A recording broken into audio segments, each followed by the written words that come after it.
রাজধানীর মৌচাকে Sirajul Islam medical college হাসপাতালে একটি কারের ভেতর থেকে দুই যুবকের মরদেহ উদ্ধার করা হয়েছে। দুপুরে মরদেহ দুটি উদ্ধার করে রমনা থানা পুলিশ। হাসপাতাল কর্তৃপক্ষ জানিয়েছে, শনিবার ভোর 5:30টায় গাড়িটি পার্কিংয়ে প্রবেশ করে। গেটে কর্তব্যরত নিরাপত্তা কর্মীরা গাড়িটিকে জিজ্ঞেস করলে রোগী আছে বলে তারা ভেতরে প্রবেশ করে। 2 দিন অতিবাহিত হওয়ার পরও গাড়িটি পার্কিং থেকে বের না হওয়ায় নিরাপত্তা কর্মীরা গাড়ির ভেতরে দুই যুবককে দেখতে পান। পরে পুলিশ এসে মৃতদেহগুলো উদ্ধার করে, তবে নিহতদের নাম পরিচয় এখনো পর্যন্ত জানা যায়নি।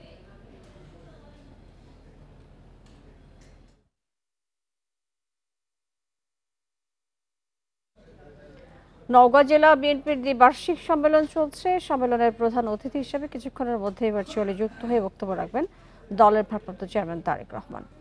15 বছর পর সম্মেলন হওয়ায় নেতাকর্মীদের মধ্যে উৎসবের আমেজ চলছে। সকাল থেকে জেলার বিভিন্ন এলাকা থেকে ছোট ছোট মিছিল নিয়ে সম্মেলন স্থলে যোগ দিচ্ছেন নেতাকর্মীরা। জেলা কমিটিতে পদপ্রত্যাশীদের ব্যানার পোস্টারে ছেয়ে গেছে পুরো শহরে। এবারের সম্মেলনে সভাপতি পদে 8 জন, সাধারণ সম্পাদক পদে 4 জন এবং সাংগঠনিক সম্পাদকদের 3টি পদের জন্য 8 জন প্রতিদ্বন্দ্বিতা করছেন। সম্মেলন ঘিরে আশেপাশের এলাকায় নিরাপত্তা জোরদার করেছে আইন শৃঙ্খলা বাহিনী।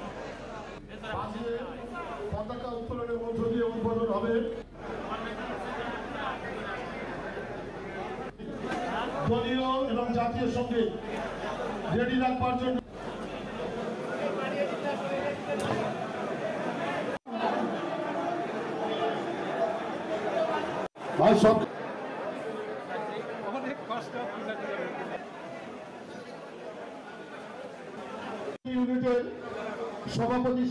আইন শৃঙ্খলার বর্তমান যে পরিস্থিতি রয়েছে, সেই পরিস্থিতিতে নির্বাচন করা সম্ভব বলে মন্তব্য করেছেন স্বরাষ্ট্র উপদেষ্টা জাহাঙ্গীর আলম চৌধুরী। কেরানীগঞ্জে ঢাকা 3 আসনের 3 নম্বর ভোট কেন্দ্র তেঘুরিয়া উচ্চ বিদ্যালয় পরিদর্শন শেষে সাংবাদিকদের কাছে এই মন্তব্য করেন তিনি। নির্বাচন উপলক্ষে 40,000 বডি ক্যামেরা সেন্টার থেকে মনিটর করা হবে। সেই সাথে অতিরিক্ত পুলিশ, আনসার মোতায়েন সহ 80,000 সেনা এবং বিজিবি সদস্য থাকবে বলে জানান স্বরাষ্ট্র উপদেষ্টা। ভোট সুষ্ঠু, শান্তিপূর্ণ উৎসব মুখর করতে সব দলের সহযোগিতা চান তিনি। যে কোনো অন্যায় দেখলে তা প্রতিহত করতে জনগণের প্রতি আহ্বান জানান স্বরাষ্ট্র উপদেষ্টা। অবৈধ অস্ত্র উদ্ধার চলমান থাকবে বলেও জানান তিনি।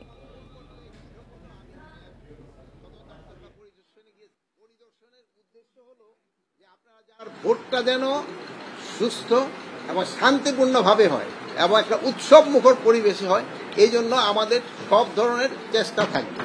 যে পার্টিগুলি পার্টিসিপেট তাদের সব ধরনের সহযোগিতা এবং জনগণের একটা সহযোগিতা কিন্তু দরকার। 40,000 বডি ক্যাম্প কেনার চিন্তা ভাবনা আছে।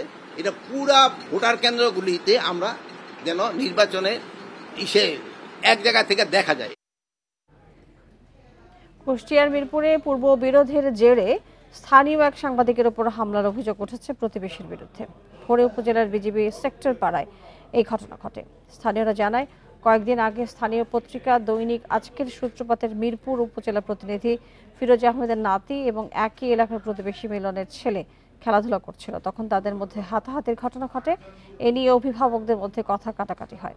এর জেরে ভোরে মসজিদে যাওয়ার সময় মিলন সহ আরও 4 থেকে 5 জন ফিরোজের উপর হামলা চালায়। এই সময় হাতুড়ি, ইট ও লোহার রড দিয়ে ফিরোজকে আঘাত করে তারা। ফিরোজকে উদ্ধার করে প্রথমে উপজেলা স্বাস্থ্য কমপ্লেক্সে নিয়ে যাওয়া হয়। পরে উন্নত চিকিৎসার জন্য তাকে কুষ্টিয়া জেনারেল হাসপাতালে ভর্তি করা হয়। এই ঘটনায় জড়িতদের দৃষ্টান্তমূলক শাস্তির দাবি জানিয়েছে স্থানীয় সাংবাদিকরা। পুলিশ বলছে, এখন অভিযোগ পাননি তারা। অভিযোগ পেলে তদন্ত করে আইনি ব্যবস্থা নেওয়া হবে।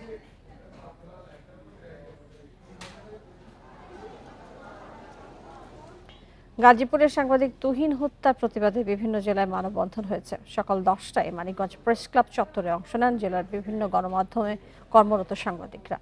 গ্রেপ্তারকৃতদের দৃষ্টান্তমূলক শাস্তি না হলে আন্দোলন চালিয়ে যাওয়ার হুঁশিয়ারি দেন তারা। ঝিনাইদহে মানববন্ধন কর্মসূচি পালিত হয়েছে। সকালে ঝিনাইদহ শহরের পোস্ট অফিস মোড়ে এই কর্মসূচির আয়োজন করা হয়। ঘণ্টাব্যাপী চলা এই কর্মসূচিতে বক্তারা প্রকাশ্যে হত্যা, গণমাধ্যমের স্বাধীনতার উপর ভয়াবহ আঘাত উল্লেখ করে দৃষ্টান্তমূলক শাস্তি চান তারা। একই সঙ্গে সাংবাদিকদের নিরাপত্তা নিশ্চিত করতে কার্যকর ব্যবস্থা নেওয়ার দাবি জানান।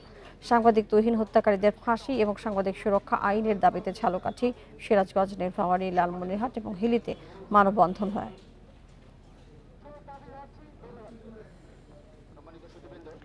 বরিশাল শের-ই-বাংলা মেডিকেল কলেজ হাসপাতাল সহ সারা দেশের স্বাস্থ্য খাতে সংস্কারের দাবিতে পঞ্চম দিনের মতো আজও বরিশালে ব্লকেট কর্মসূচি পালন করছে ছাত্র জনতা।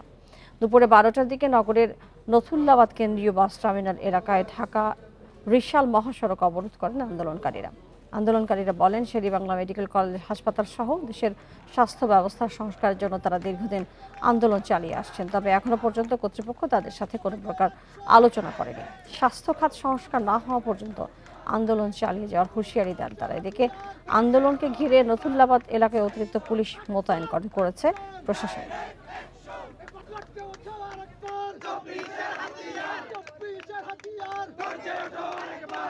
সবার একটাই প্রতিবাদ, এই মুহূর্তে দরকার শের-ই-বাংলা সংস্কার। আমাদের যে কজন উপদেষ্টা আছে, যে কজন সরকার আছে, তারা কি দেখে না আমাদের এই নিউজ? তারা কি করে? তাদেরকে তো আমরা ওই চেহারা বসাইছি। অতিরিক্ত উৎস কর বাতিলের দাবিতে ঢাকার দোহারে মানববন্ধন করেছেন দলিল লেখকরা। দুপুরে উপজেলা সাব রেজিস্ট্রি অফিসের সামনে এই কর্মসূচি পালন করে তারা। এ সময় তারা বলেন, উপজেলায় প্রতি শতাংশ জমির উপর ধার্যকৃত বর্তমান অতিরিক্ত উৎসে কর 30,000 টাকা, আর কাঠা প্রতি তা প্রায় 50,000 টাকা নির্ধারণ করা হয়েছে।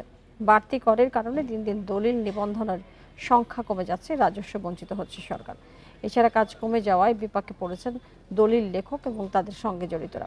ভূমি নিবন্ধন কার্যক্রম স্বাভাবিক রাখতে অতিরিক্ত উৎসে কর বাতিলের দাবি জানিয়েছেন তারা।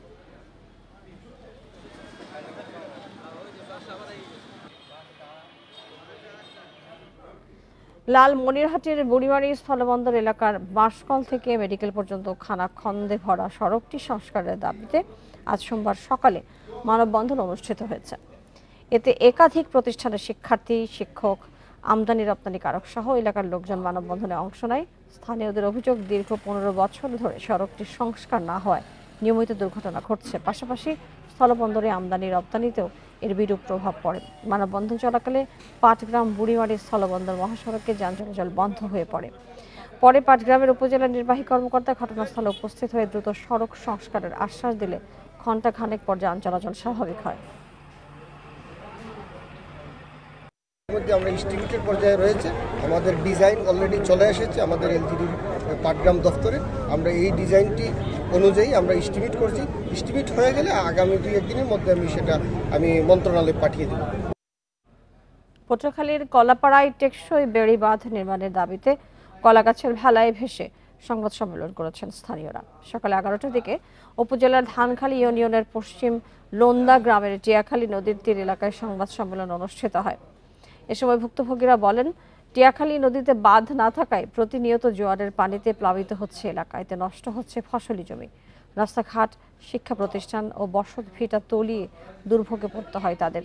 বর্ষাকালে এই দুর্ভোগ বেড়ে যায় কয়েক গুণ। এজন্য 3 কিলোমিটার এলাকায় টেকসই বাঁধ নির্মাণের দাবি জানান বানভাসীরা।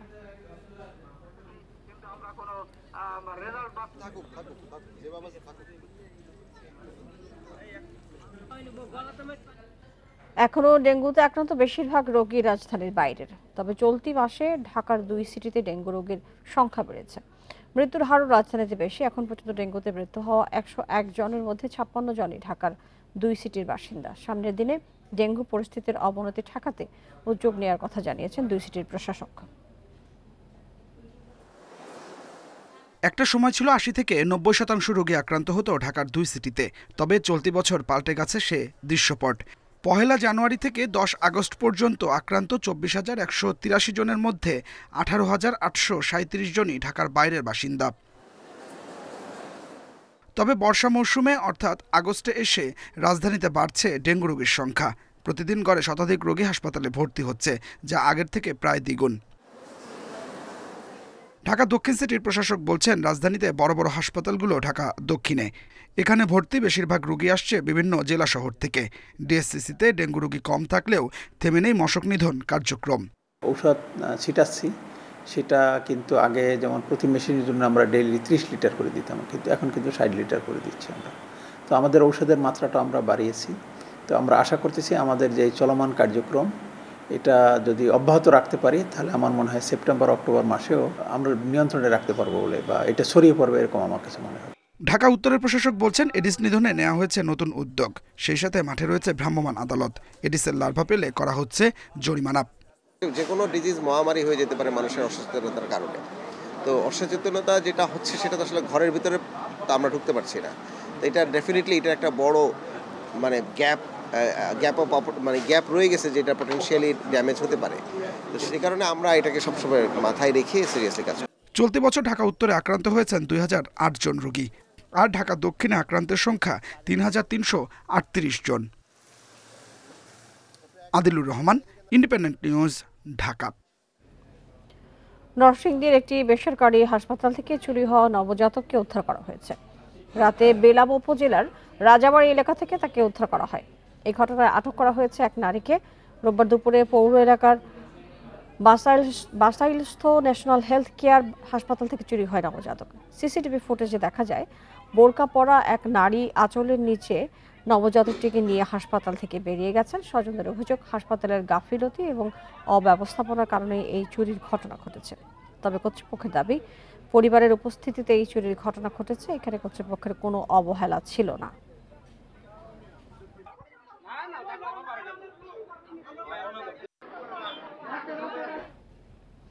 নিজ জেলা চাঁদপুর থেকেই প্রায় 1 কোটি টাকা হাতিয়ে নিয়েছেন ফ্লাইট এক্সপার্টের এমডি সালমান বিন রশিদ শাহ সাইম।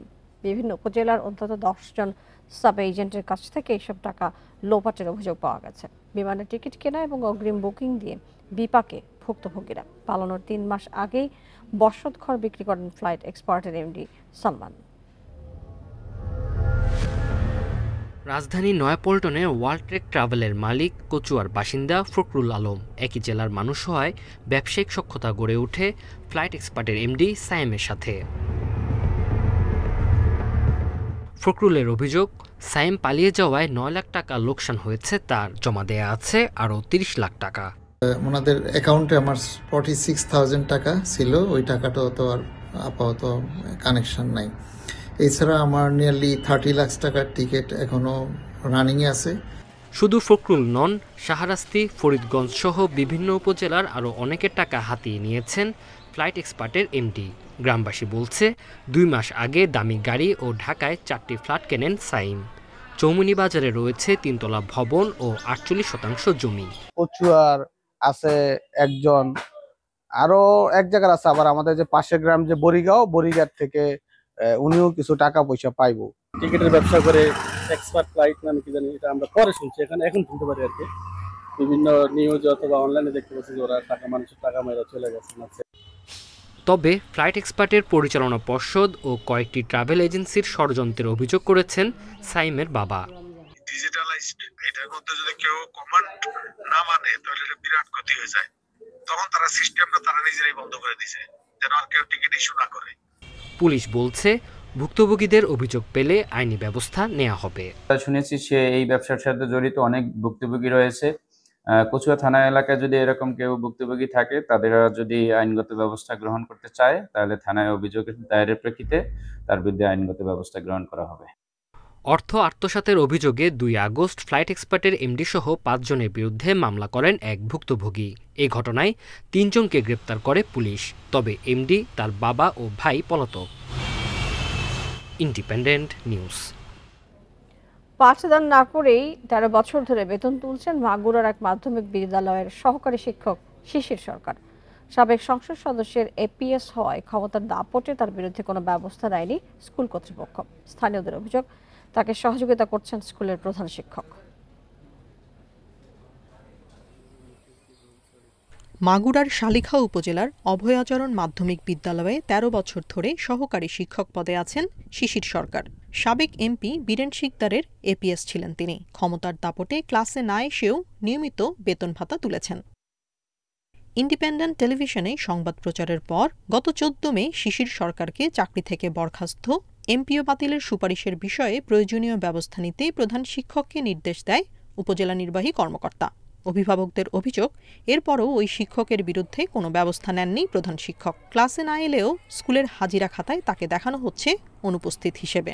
উনি ক্লাস করে এরকমের কোনো কিছু দেখিনি। নারায়ণগড় থেকে এসে শৈশাক্ষর করে সে মস্তানি কায়দায় ওরা নিয়ে চলে যায় বেতন ভাতা। অভিযোগ দিচ্ছে এলাকার লোকে, ততবারই দেখি সেটা আউট হয়ে যায়। আবেদন করতে চাই যে কর্তৃপক্ষ দ্রুত আছে একটা ব্যবস্থা নেই। যদিও দ্রুত ব্যবস্থা নেওয়ার আশ্বাস দিয়েই দায় সারছেন প্রধান শিক্ষক।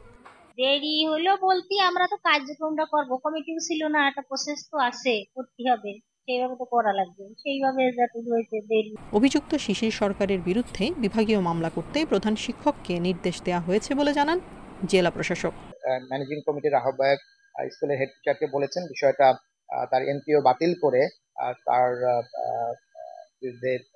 ডিজি শিক্ষাকে জানানোর জন্য এবং তার বিরুদ্ধে ফৌজদারি মামলা করার জন্য, যেহেতু সে সরকারি টাকা প্রস্তুত করেছে, এই দায় তার বিরুদ্ধে মামলা করার জন্য। দ্রুত ওই শিক্ষককে চাকরি থেকে অব্যাহতি দিয়ে নতুন শিক্ষক নিয়োগের দাবি শিক্ষার্থী ও অভিভাবকদের।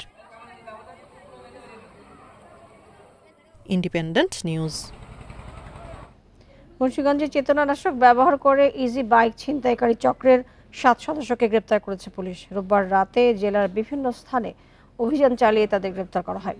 এ সময় ছিনতাইকৃত 6টি ইজি বাইক, চেতনানাশক মাখানো বিস্কুট এবং একটি ওয়্যারলেস সেট উদ্ধার করা হয়েছে। দুপুরে এক সংবাদ সম্মেলনে এই তথ্য জানান পুলিশ সুপার মোহাম্মদ শামসুল আলম সরকার। তিনি বলেন, দীর্ঘদিন ধরে চক্রটি যাত্রী বেশি ইজি বাইক চালকদের চেতনানাশক মিশ্রিত খাবার বা পানীয় খাইয়ে অজ্ঞান ও হত্যা করে ইজি বাইক ছিনতাই করছিল। পরে ছিনতাইকৃত ইজি বাইকগুলোর রং পরিবর্তন করে বিক্রি করত তারা। সর্বশেষ গত 2 আগস্ট সিরাজদি খানে এলাকায় ইজি বাইক ছিনতাই করে চক্রটি।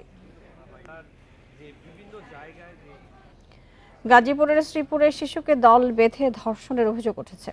এই ঘটনায় রাতে শ্রীপুর থানায় অভিযোগ দিয়েছে শিশুটির বাবা। অভিযোগে বলা হয়, ভুক্তভোগী শিশুটি 5ম শ্রেণীর শিক্ষার্থী। 2 সপ্তাহ আগে স্কুল থেকে বাড়ি ফেরার পথে ওই শিশুকে কোমল পানীয়ের সঙ্গে চেতনানাশক ওষুধ খাইয়ে অজ্ঞান করে কয়েকজন যুবক। পরে তার উপর পাশবিক নির্যাতন চালানো হয়।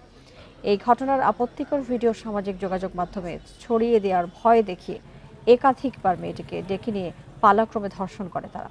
কয়েকদিন আগে স্বজনদের বিষয়টি জানালে থানায় অভিযোগ দেয় তার বাবা। এতে আসামি করা হয় শফিকুল ইসলাম, জসিমউদ্দিন, বাবুল মিয়া এবং সাব্বির আহমেদকে। শ্রীপুর থানার ওসি জানান, ঘটনাটি তদন্ত করে দ্রুত ব্যবস্থা নেওয়া হবে।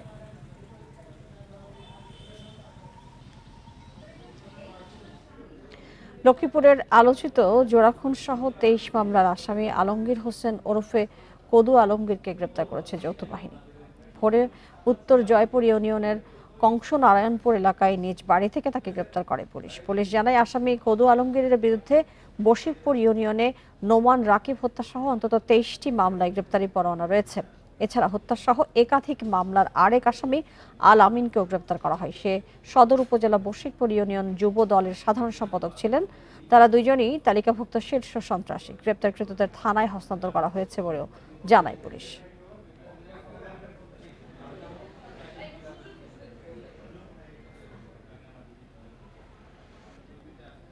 নোয়াখালীর বেগমগঞ্জ 3 বছর বয়সী শিশুকে হত্যার অভিযোগে সৎ মাকে কারাগারে পাঠিয়েছে আদালত। সকালে জেলা চিফ জুডিশিয়াল ম্যাজিস্ট্রেট আদালতে হাজির করা হলে বিচারক তাকে জেলা কারাগারে পাঠানোর আদেশ দেন। বেগমগঞ্জ থানার এসআই শহীদুল ইসলাম জানান, রোববার বিকেলে শরীফপুর ইউনিয়নের খানপুর গ্রাম থেকে 3 বছরের সুমাইয়া আক্তারের মরদেহ উদ্ধার করে পুলিশ। দাফনের সময় তার শরীরে আঘাতের চিহ্ন দেখে পুলিশে খবর দেন পরিবারের অন্য সদস্যরা। এই ঘটনায় শিশুটির সৎমা শিউলি আক্তারকে আটক করা হয়। রাতে শিশুটির দাদির দায়ের করা হত্যা মামলায় তাকে গ্রেপ্তার দেখানো হয়।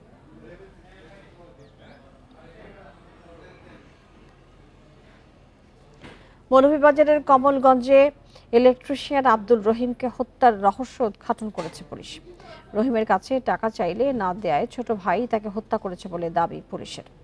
দুপুরে মৌলভীবাজারের সংবাদ সম্মেলনে পুলিশ জানায়, গত 9 আগস্ট নিজ ঘর থেকে আব্দুর রহিমের গলাকাটা মরদেহ উদ্ধার করে পুলিশ। পরে জিজ্ঞাসাবাদের জন্য মাদ্রাসা পড়ুয়া ছোট ভাই করিমকে আটক করা হয়। পরে জিজ্ঞাসাবাদে সে জানায় 500 টাকা চাইলে না দেয়ায় ঘুমন্ত অবস্থায় কুপিয়ে হত্যা করা হয়। এছাড়া বিভিন্ন সময় শাসনের কারণেও ক্ষোভ ছিল বলে জানায় করিম।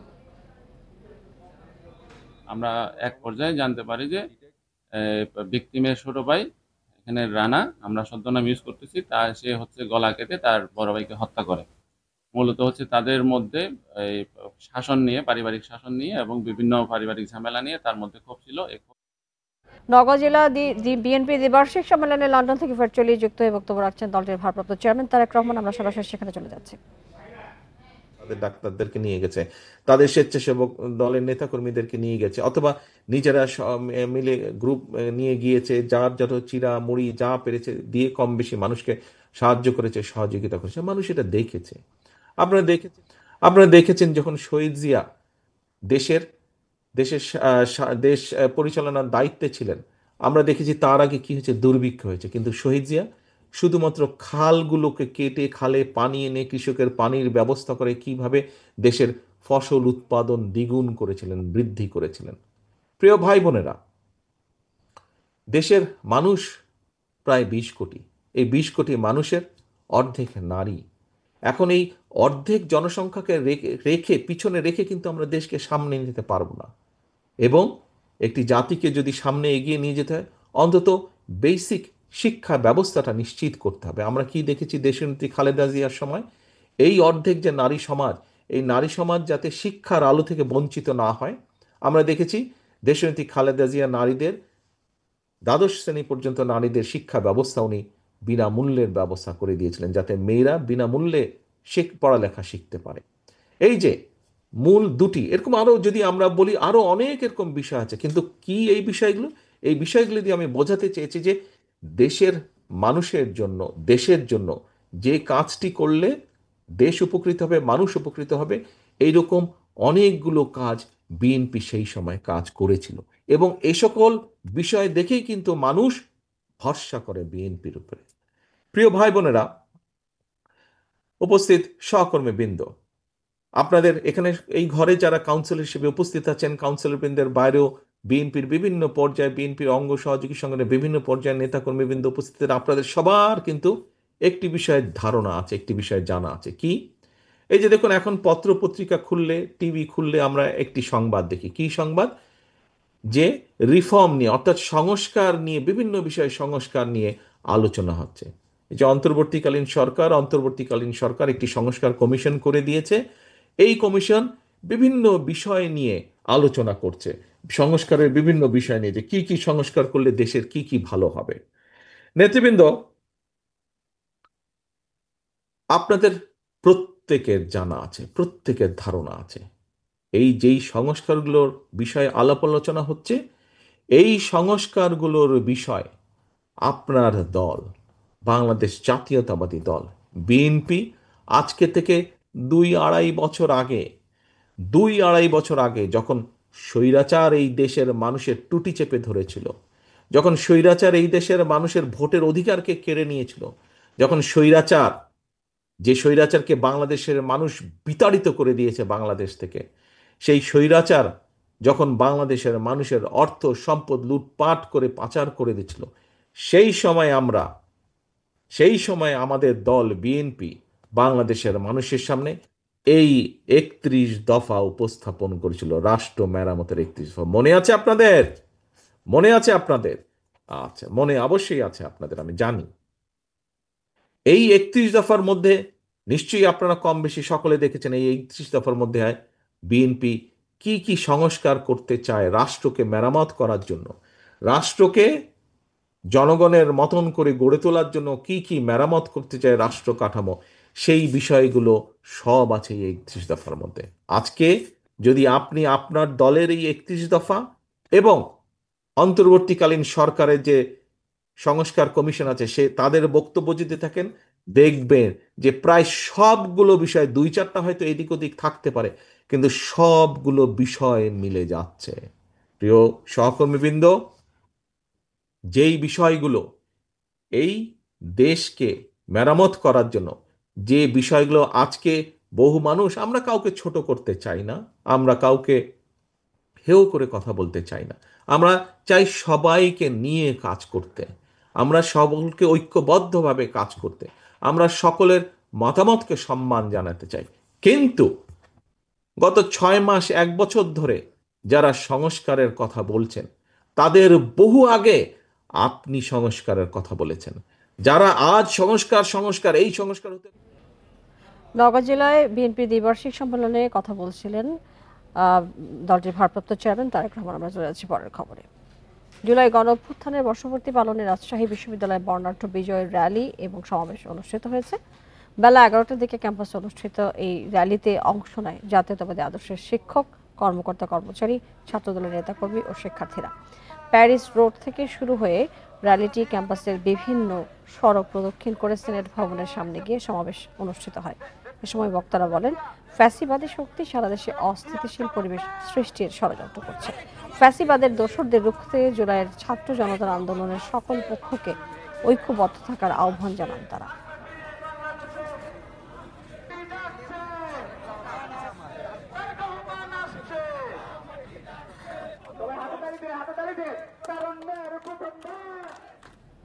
রাঙামাটির কাপ্তাই হ্রদের পানি কমতে শুরু করেছে, ফলে 4 দিন বন্ধ থাকার পর সকালে চন্দ্রঘোনা রাইখালী নৌ রুটে ফেরি চলাচল আবারও শুরু হয়েছে।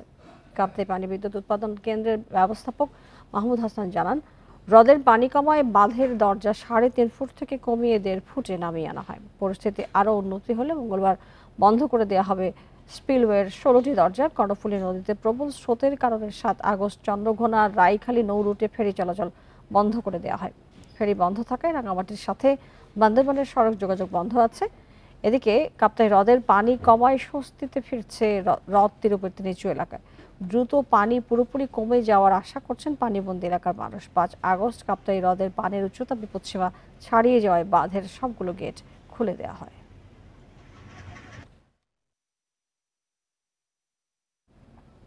এই ছিল আজকে সমগ্র বাংলাদেশে।